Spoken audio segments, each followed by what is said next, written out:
was long, like never ending. Narrow tunnel, so long, so long. Qui parfois peut être un peu compliqué à transmettre, puisque parfois un peu théorique.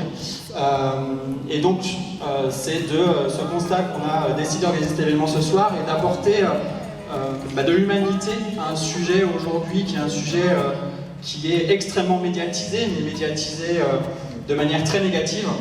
Il était important d'apporter un contrepoint de vue et peut-être de rétablir certaines vérités par rapport à énormément de désinformation et d'attaques qui peuvent être aujourd'hui perpétrées à l'encontre de personnes réfugiées. Donc c'est aussi le message qu'on veut transmettre ce soir en donnant la parole à des personnes qui peuvent parler, partager leur expérience, leur parcours de vie. C'est d'abord de ça dont il s'agit. Et puis ensuite de pouvoir montrer comment la société civile, mais également la société tout court, se mobilise pour les personnes migrantes. Je pense que Emmanuel vous a bien présenté le déroulé de cette soirée et j'ajoute que ce temps ensemble se conclura par un cocktail qui sera aussi l'occasion d'échanges plus informels avec nos différents invités. Donc il ne faudra pas hésiter si vous souhaitez échanger avec eux ensuite à rester avec. Donc je vais laisser la parole tout de suite à Joël Le Prince, journaliste à France Culture, qui a accepté d'animer les échanges ce soir et qu'on est très heureux d'accueillir. Why leave you home if you're going nowhere? Why leave you home if you're going nowhere? Notre rencontre va se dérouler en 2 temps. Et pour entamer cette première partie, je propose d'entrer tout de suite dans le vif du sujet et de vous présenter Ali et Juan Pedro, qui sont donc à mes côtés ici sur la scène. Ali, vous vous appelez donc Ali Azara, vous êtes cinéaste, vous avez 43 ans. Vous êtes né en Afghanistan, bienvenue parmi nous ce soir. Vous avez quitté l'Afghanistan, vous me reprenez si je fais des erreurs, en 79, c'est ça, 1979. Et vous étiez tout petit, c'est bien ça? Vous vous êtes installé en Iran avec votre famille et vous avez vécu en Iran jusqu'en 2003. Oui. Puis vous êtes rentré en Afghanistan en 2003. Et si on vous reçoit et que vous êtes parmi nous ce soir, c'est parce que vous êtes arrivé en France en 2012 et quelques mois plus tard, vous avez obtenu le statut de réfugié, février 2013, c'est bien ça? Tout à fait. J'ai été frappée en préparant cette soirée et en découvrant votre histoire d'apprendre que votre dossier pour obtenir le statut de réfugié représentait 67 pages. 67 pages, ça paraît insensé, très bureaucratique, mais aussi extrêmement épuisant, pour le dire avec un mot simple. Est-ce que vous pouvez nous raconter peut-être la constitution de ce dossier, comment vous avez procédé et ce que ça a représenté comme coût, comme difficulté, comme inconfort peut-être? Merci, bonsoir à toutes et à tous. Bon, franchement, 67 pages, c'est pas rigolo. Il faut penser que ce dossier, tout le papier était en dari, en farsi. Et alors, il faut le traduire aussi. Parce que dès le début, tout le monde nous dit que oui, il faut faire attention parce que si vous échouez, vous devez attendre des années. Et en même temps, j'avais 2 enfants qui étaient en Afghanistan, moi et ma femme, Madame Azara qui est cinéaste aussi, on était les 2 en France, on laissait derrière nous 2 enfants. Et quand j'imaginais ça, qu'une simple erreur, ça serait une catastrophe pour nous, que 2 enfants restaient en pleine guerre à Kaboul, chez mes parents. Et alors, je me disais, je dois préparer un dossier avec tous les éléments nécessaires. Imaginons, par exemple, quand je parlais, oui, il faut préciser ça, que je viens d'Afghanistan. L'Afghanistan, c'est un désert au niveau administratif. Notre pays était ravagé par les guerres pendant des décennies. Et une des choses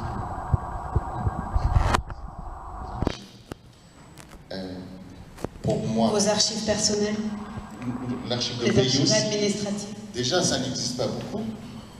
Et ensuite, ok, il existait. Quand je mon Taskera au carte d'identité afghan, ils m'ont dit, ok, le registre de votre famille, ça n'existe pas. Il faut que vous prouviez que vous êtes afghan d'abord. Et là, c'est une catastrophe pour moi. Et c'est le même problème aujourd'hui pour les Afghans qui sont ici. Hein. Un des problèmes majeurs pour les Afghans, c'est ça. Entre parenthèses, je travaille avec l'Atelier des artistes en exil. On accompagne beaucoup des artistes qui viennent du monde entier dans notre organisation. Et moi, je travaille avec, grosso modo, 185 artistes afghans. Et là, un des problèmes, c'est ici, en fait, qu'ils n'ont pas aucune trace. Et là, pour moi, préparer tout papier pour déposer mon demande d'asile, en fait, c'était vraiment compliqué. Et après ça, pour chaque... Ok, j'avais mon récit, et pour chaque événement de mon récit, j'étais obligé... Je me dis que je suis obligé à avoir des preuves. Et toutes les preuves nécessaires, les articles dans les journaux, les vidéos, les films, je ne sais pas, mes fiches d'OP, quand je travaille dans la télé, ou les cartes d'identité, votre badge et tout et tout. Lui, je me suis tout dedans. Dusty Night, il a été réalisé ici, là-bas. Il a été réalisé en Afghanistan. Comment vous avez procédé pour le montage a eu lieu là? Vous pouvez nous raconter peut-être comment on travaille quand on est aussi un artiste en exil, un cinéaste qui s'installe à l'autre bout? En fait, cette film, ça date avant de mon arrivée en France. Ça veut dire, oui, une partie était, par exemple, la post-production et un montage était fait après mon arrivée en France. Je fais le montage quand j'étais demandeur d'asile. Et le tournage, une grande partie était faite avant de mon arrivée en France.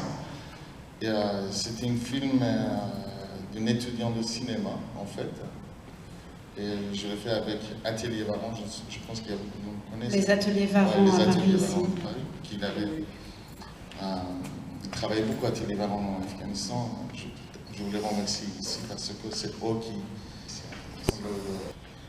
Alors, puisqu'on est ce soir tous ensemble dans les murs, dans l'orangerie du musée Carnavalet, musée d'histoire de Paris, vous avez choisi de sélectionner, de privilégier un regard sur la collection du musée Carnavalet. Donc c'est une écharpe rouge d'un membre de la commune et puis un morceau d'étoffe, un fragment du drapeau rouge qui flottait en 1871 sur l'hôtel de ville.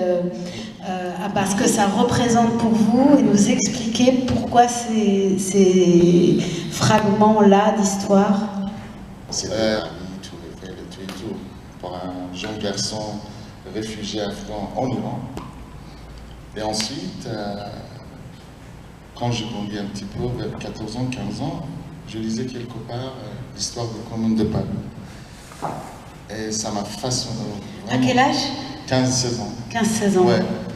Vous savez comment vous avez entendu parler de la Commune de Paris la première fois? En fait, d'abord, c'était... moi, j'avais un cousin qui était communiste d'Afghanistan. Il fuyait l'Afghanistan après tous les changements qui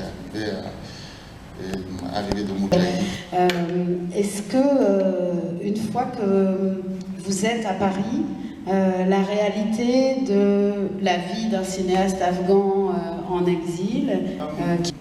C'est vraiment compliqué. Avant de poser ma demande d'asile, j'avais une visa Schengen. Et je voyageais un petit peu partout en Europe.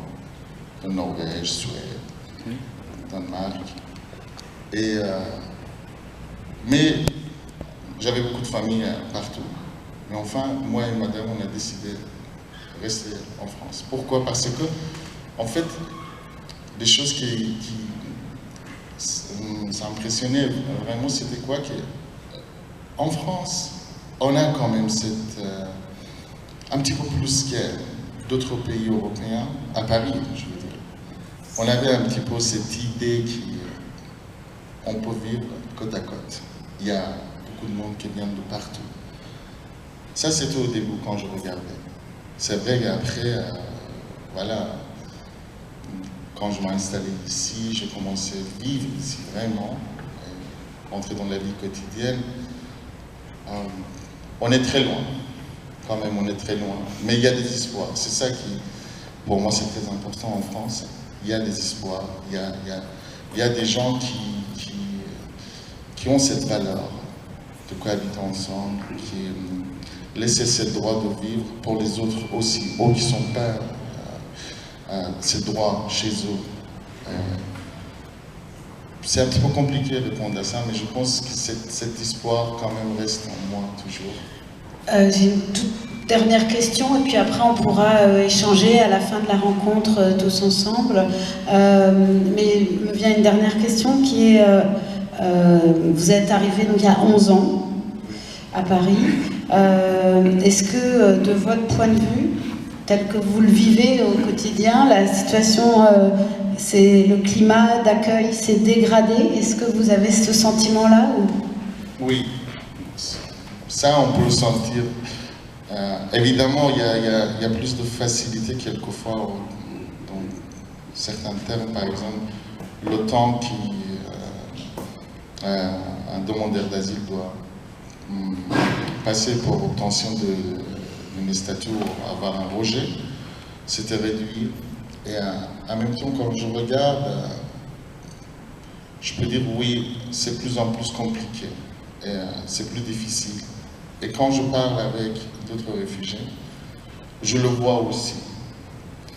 Je le vois, par exemple, il y a beaucoup de monde qui m'ont dit peut-être c'est le moment qu'on doit se dépêcher pour avoir un papier qui donne plus de protection, par exemple comme nationalité française, parce qu'ils ont peur de ça.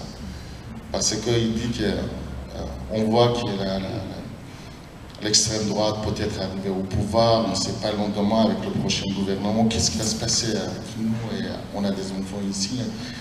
Aujourd'hui, demain, si quelqu'un nous dit que ok, c'est fini, vous devez quitter ce pays, rentrer chez vous, qu'est-ce qu'on peut faire? Et il y a une atmosphère globale qui, quand je parle avec d'autres réfugiés comme moi, ils sont pas vraiment, ils ont toujours cette peur. Ils pensent que oui, c'est moins en moins la France pour nous. De moins en moins. Juan Pedro, bonsoir, merci d'être parmi nous.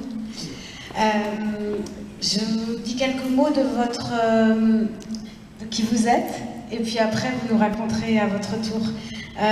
Vous avez 68 ans, vous êtes né au Mexique. De ce qu'on sait, nous, vous avez eu 2 métiers différents au moins au Mexique. Un métier dans l'administration, dans la police, enquêter sur la criminalité, sur le narcotrafic également, sur la corruption, et puis un métier de journaliste.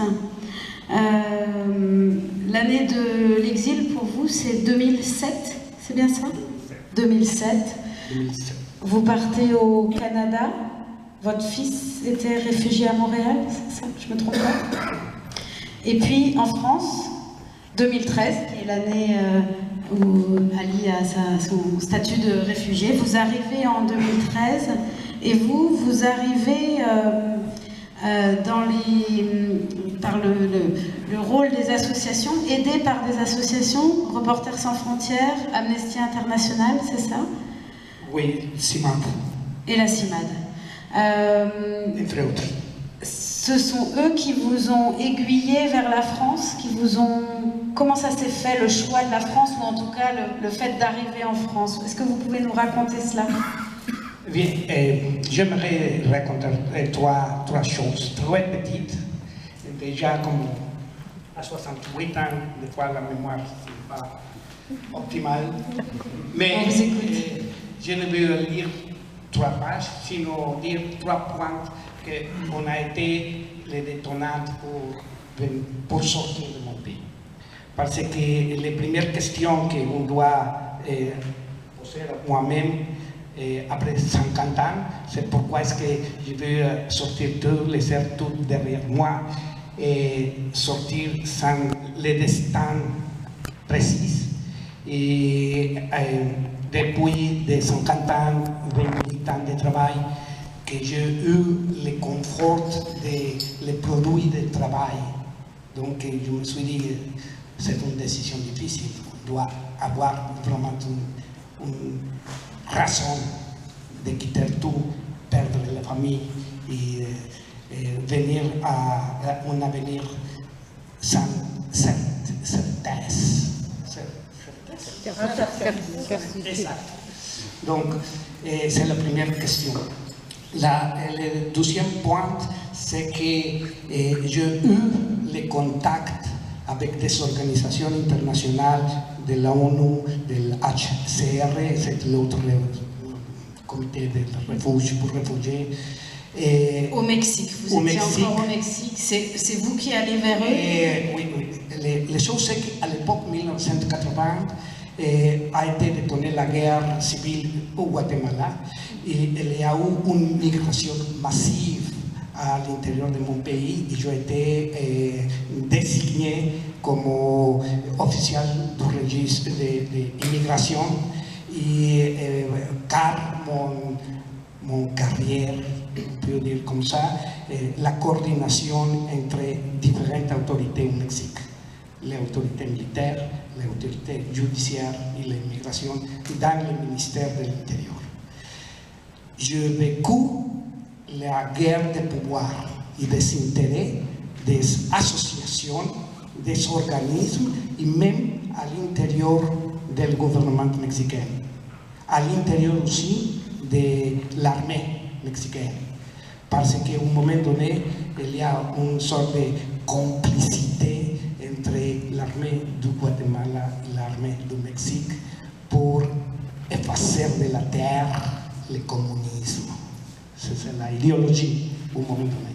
Donc, à l'époque aussi, je m'engageais socialement avec cette sorte de personnes marginalisées et je participais à des réunions qu'on a produit à l'époque la URNG, c'est la Union Révolutionnaire Nationale Guatémaltèque. Et la troisième, c'est qu'après de ça, j'ai participé à la police judiciaire et à la formation de l'AMESCO, c'est l'Association mexicaine d'études sur la criminalité organisée, dans les portefeuilles, si on peut dire comme ça, des enquêtes d'investigation.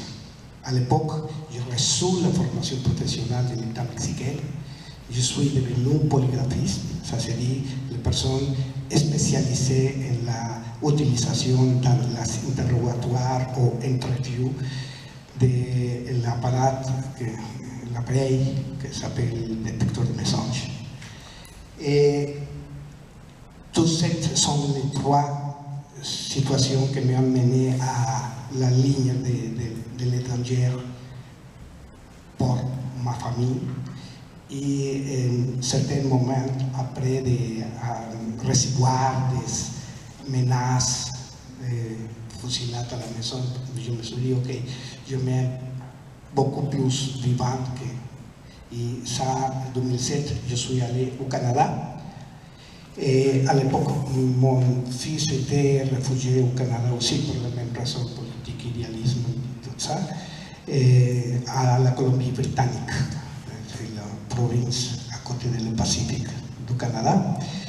Et j'ai commencé à faire les choses, mais l'idéalisme, c'est les choses de valeur intrinsèque plus chères que tu peux avoir comme être humain. Et nous avons organisé un syndicat pour les travailleurs agricoles sans papier au Canada et la couronne m'expulsait du Canada. En ce moment-là, Amnesty International, Reporters sans frontières à l'époque, et des amis journalistes mexicains, on a choisi le troisième pays par hasard. Je ne prends de décision, aucune décision, et je suis allé au Japon. Là, j'habitais 10 mois, 4 jours. Je me rappelle les 4 derniers. 4 jours. Les 4 derniers jours a été l'expérience plus japonaise et alcoolique de ma vie. C'est vrai. vous pourrez imaginer être en face d'un Japonais assis à la table du Japon et boire sake chaud. Donc vous restez 6 mois et 4 jours, c'est ça? 10 mois. 10 mois et 4 jours. Et aussi, je me suis de venir en France. A été une décision prise pour les personnes qui m'aidaient à un moment donné. Ce sont les associations qui ont choisi la France pour À vous? l'époque, a été Reporters sans frontières qui a déterminé que mes problèmes, ce n'est pas relié à mon activité de journaliste, sinon à l'activité comme fonctionnaire public. Donc, je ne sais pourquoi, je crois que c'est plus facile, etc. La politique de la France d'accueillir les personnes, etc. Et je suis tombé en France, je suis sorti du Japon le 6 de mars à 5h30. Et je suis arrivé en France le 6 de mars à 5h30. Back in the past. Vous parlez français au moment où vous arrivez? Non, ouais. J'ai appris le québécois à Montréal. Et quand je suis venu ici, je demande au monsieur à la rue, monsieur, s'il vous plaît, pourriez-vous me dire où est le dépanneur? Quoi? Le dépanneur? Quoi? J'aimerais acheter un peu de lait. Ah, pour tabac! Ah, ok. C'est ça. Donc, c'est un réapprentissage. À l'époque, il y a un film québécois très fameux qui s'appelle Les Trois Petits Cochons. Et je suis allé à la salle de film et je regardais les Français avec sous-titres en français. Waouh! Après de ça, des années, j'ai eu une amie qui a raconté l'histoire de Les Trois Petits Cochons. En français.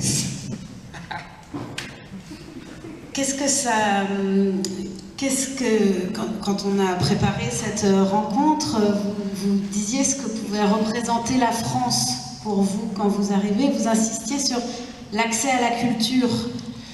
Oui. C'est une image que vous aviez de la France ou c'est ici? Ah, non, c'est toute une réinvention de ma vie. Regarde, quand je suis venu ici, j'ai été considéré a priori coupable, pas véritable, parce que je travaillais dans une institution qui m'était classifiée et accusée aussi de délits contre l'humanité, d'enlèvement de personnes, de torture, tout ça. Donc, a été vraiment demande un effort même pour le personnel de CIMAD, même pour le personnel de l'OFPRA, de comprendre cette situation-là. Comment est-ce que tu peux être honnête si vous avez travaillé dans un système corrompu? Ça, c'est une difficulté super grave. Ensuite, après des années de certains pays, comme lui, ah ok, présente les preuves. Mais les preuves. Les preuves. On vous suit. Exactement. Donc, cette difficulté-là, c'est très grande. La barrière de la langue aussi, mais la incompréhension du fonctionnement du système pour les fonctionnaires français à la politique, à l'style mexicain, que c'est vraiment dehors de toute expectative normale. 2015, le président Peña Nieto est l'invité d'honneur du président Hollande. Regarde, je ne peux citer qui m'a dit ça, me dit Michel Belmont, vous devez comprendre que si les choses politiques ne déterminent pas votre cas, on avait un poids spécifique. Voilà. C'est que, qu'est-ce que ça dit? Vous m'avez refusé, je dois sortir du pays. Nous pourrons donner un séjour de 3 ans et demi, parce que vous savez, 3 ans et demi déjà. Je ne suis venu ici pour faire une négociation de mon séjour. Je suis venu pour demander de protection internationale et pour recevoir un dictamen de l'épreuve que déjà je présentais. aussi Un dossier lourd. Et surtout, l'autre problème, c'est avoir un interprète. L'espagnol au Mexique, c'est l'espagnol plus standard du monde. Si vous comprenez l'espagnol de la ville de Mexico, vous comprenez l'espagnol, même les Chinois. l'espagnol universel. L'espagnol plus standard. Donc, me ha posé une traductrice qui vient du sud, de l'Amérique du Sud. Et elle ne comprend pas bien les langues. Donc, je dois refuser son idée et me défendre en train d'apprendre la langue française. Vous aussi, Juan Pedro, vous avez choisi une œuvre du musée Carnavalet. Oui. Alors, les gens rient, vous entendez? Ils reconnaissent. Donc, trois masques. Qu'est-ce qu'il y a? 3 masques en fibre de verre qui sont signés de l'artiste Jean-Paul Goude, qui date de 1979 et qui évoque Grace Jones et La vie en rose. Pourquoi? Est-ce que vous pouvez nous dire un mot de ce choix? Oui, à côté c'est la réponse. C'est la réinvention de ma vie. Il y a la recherche de l'identité. De l'identité? Oui, parce que c'est la première chose que tu dois réinvertir comme ça. Je ne peux pas dire à la carrière que j'ai étudiée, c'est une formation, que c'est des activités propres de la nationalité. Et je ne peux pas faire les choses jamais, ce que je fais dans mon pays, parce qu'il a été un travail vraiment différent. Votre identité professionnelle? Personnelle aussi. Donc je me suis dit, ok, je passais pour toutes les steps, tous les pas des immigrants, de travailler, chercher des idées, de travailler dans la construction, vécu 5 jours à la rue. Donc tout ça, se me demande, je ne veux rester comme les personnes en train de demander l'argent à la rue. Ce n'est pas. C'est une différence entre la misérie et la situation difficile.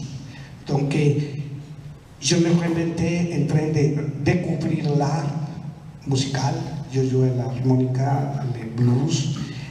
J'essayais de trouver des espaces de développement. J'ai une émission à la radio en France, une radio associative.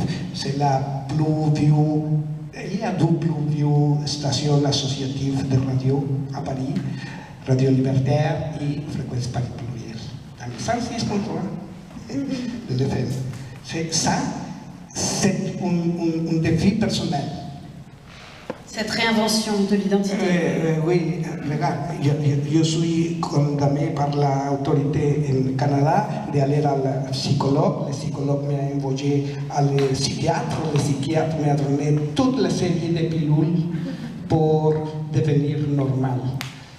Captagon, c'est et Valium 10 pour dormir, après Captagon pour réveiller.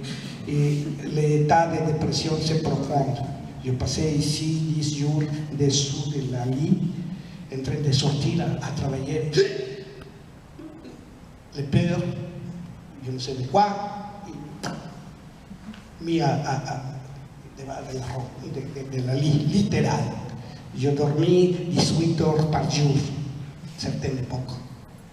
Donc, et je me suis dit à moi-même, qu'est-ce qui va être de ma vie? Quand j'étais jeune, j'étais un sportman, comment ça se dit? Sportif, je fais des skateboards. C'est les précurseurs de skateboard en Amérique, en mon pays. Après de ça, le travail que j'ai eu à la police et à l'immigration, ça demande d'être bien préparé physiquement, de connaître mon pays dans la côté obscure de la vie. Je connais mon pays, 28 États de 32. Donc, c'est vraiment touchant. Je me rappelle ça.